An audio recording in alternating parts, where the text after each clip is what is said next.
সোহাগে আদরে বাঁধা পড়ে আমি ভালোবেসে যাই।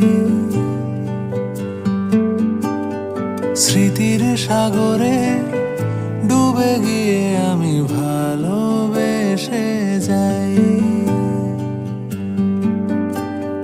ভ্রমণের শেষে ফিরে এসো তুমি আগের মতো। কেউ বসে আছে তোমার অপেক্ষা।